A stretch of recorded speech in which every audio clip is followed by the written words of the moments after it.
Today we are modifying the Blues Junior and we are adding an effects loop.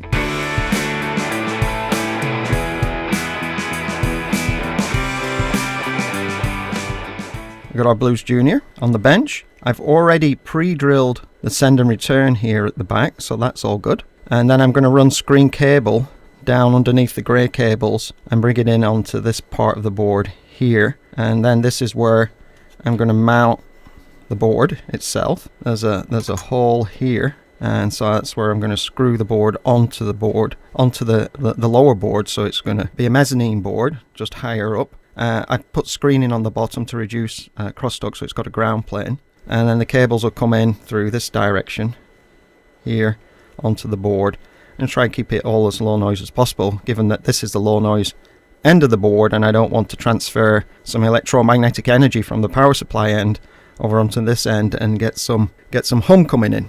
This is a Headfirst or a modified Headfirst board that I'm using. I think they're used in Metro amps as well. I've previously done this and the noise was quite good, or quite low, and that was a Mojo tone board that I just hot glued in on a previous project. So I know there's not a lot of crosstalk that comes in, but I'm just being overcautious, and that's why I put a ground plane on the bottom here. So let's go ahead now and modify this. And well, let's just talk about what is an effects loop while we've got the board in front of us.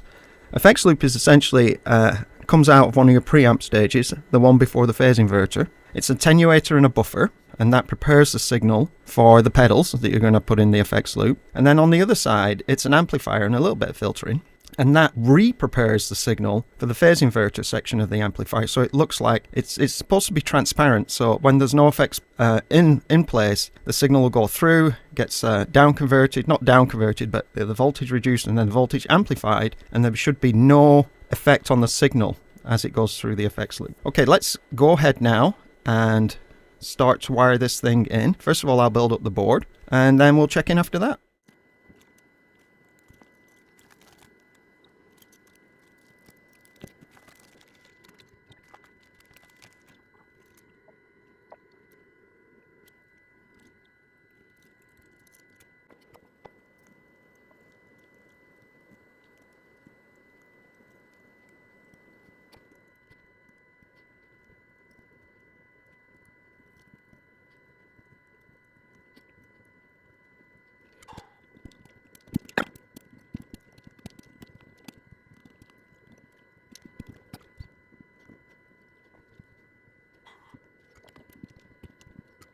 So I've got the board now inserted in the amp and everything's wired neatly. Looks good.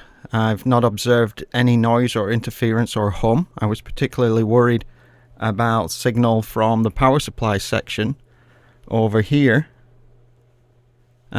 interfering and coming back to the lower noise section of the board, but it seems to be okay. And so I'm across R18, and that is the send for the reverb as well. So we send to the reverb and we send to the effects loop, and then we return at the other side of R18 with both the reverb and the effects loop, and everything seems to be working okay. And then I run screen cable down here, and then this is the send and return jacks near the power supply where I was worried about getting some 50 hertz, 60 hertz interference, but everything feels good the way I've laid the wires right now. So I think it's almost time for a tone test. So how are we going to do our tone test? We're going to use the Fender MTG tube tremolo, and that's been designed with the help of Bruce Signature. I've done his classes a few times, and I enjoy going over to Detroit and spending the weekend and learning more about the art of tube design.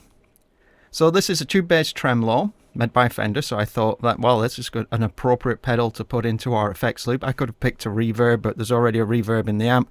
I could have added EQ, but that's not exciting. Or I could have added a delay. And also in this case, I don't think that's exciting. I think I'm going to enjoy trying out this tremolo and seeing how it performs. So let's get everything plugged in. Let's get the amp mic'd up and let's do some tone tests.